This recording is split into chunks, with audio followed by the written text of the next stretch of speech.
¿De qué se le acusaba al padre Pro entonces? Se les acusaba por estar involucrados en el asesinato o en el intento, porque nada más quedó un intento de homicidio de Obregón cuando iba a Los Teoros. El padre Pro no iba en el automóvil Essex, el padre Pro no participó en la preparación del atentado. Podemos decir que ese gobierno persecutor de la fe en México vio en el padre Miguel Agustín Pro la oportunidad de dar una lección a los católicos de México. ¿Será eso? Responde mucho también al carácter autoritario que tenía el general Calles, que la autoridad no se razona, no se explica, no da justificación, simplemente se impone. Y entonces quiere dar una lección a la Iglesia y a todos los católicos de que él tiene una decisión que cumplir y la va a hacer. Por eso van a llamar a la prensa. No nada más es un fusilamiento de un correo más, sino que pide que vaya a la prensa para que salga en todos los diarios.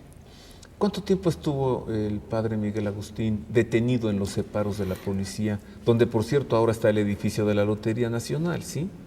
Lo detiene el día 18 de noviembre y el día 23 de noviembre de 1927 lo ejecutan. 5 días estuvo en los separos de la policía.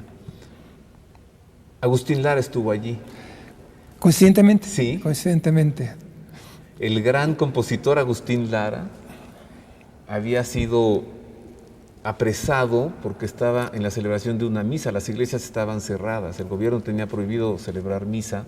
La misa se celebraba en los sótanos de las casas y Agustín Lara escribe, él, porque tenía un programa de radio sobre personajes, hizo un programa sobre el padre Pro, y dice, después de una parranda, al día siguiente desperté con arrepentimiento y unos amigos y yo fuimos a una misa. Llegó la policía, los apresaron a todos, soltaron a las damas y se los llevaron a la estación de policía. Y allí conocí al padre Pro. Sí. Y escribe, los balazos ahogaron nuestras voces.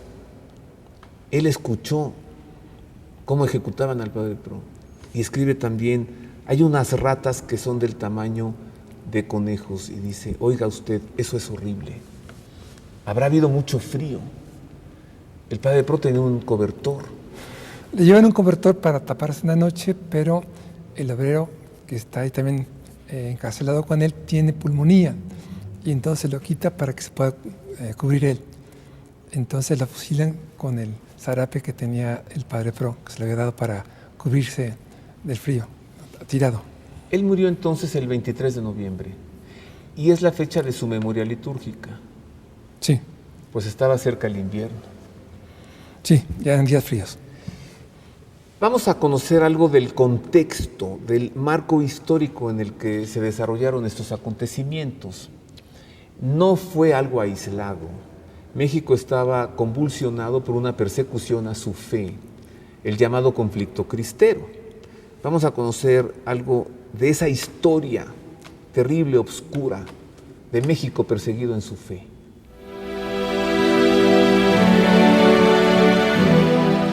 Se conoce como Guerra Cristera al conflicto surgido entre el pueblo católico de México y el gobierno federal a partir del 31 de junio de 1929, cuando entró en vigor la llamada Ley Calles, que contenía 33 artículos atentatorios contra la libertad religiosa que prohibían la presencia de sacerdotes extranjeros en el país, la existencia de seminarios, monasterios y conventos, y la obligación de casarse a los sacerdotes. En señal de protesta, la Iglesia suspendió el culto. Se cerraron las iglesias y la Liga Nacional Defensora de la Libertad Religiosa convocó a la resistencia. Para enero de 1927, luego de violentas represiones por parte del ejército, el pueblo se sublevó en el occidente del país al grito de ¡Viva Cristo Rey!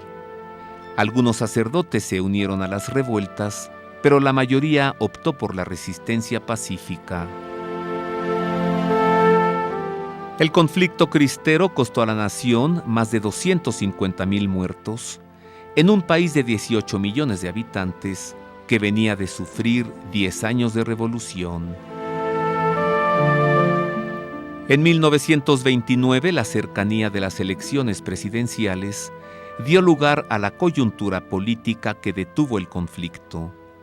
Durante la guerra, el Estado y la Iglesia habían mantenido negociaciones secretas que al fin acordaron la suspensión de la ley Calles, aunque no su derogación, la amnistía a los rebeldes, la reapertura de las iglesias y la celebración del culto.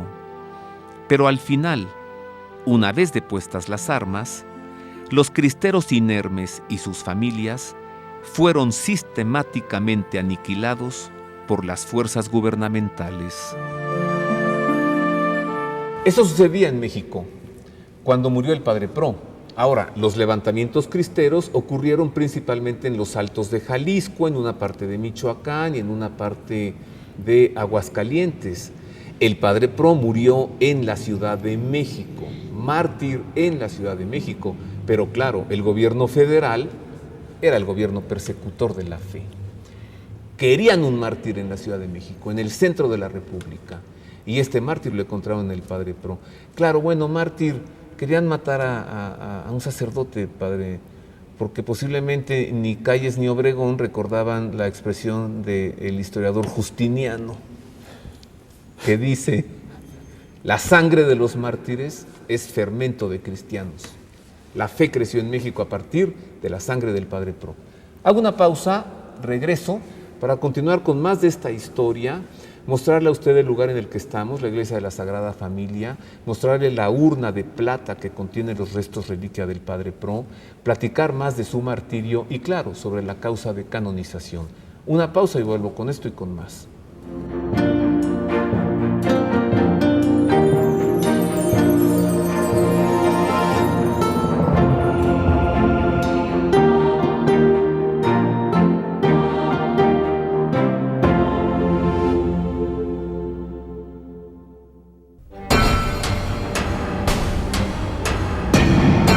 Universidad Pontificia de México. Fundada en 1553, es la Universidad del Papa y de los Obispos de México.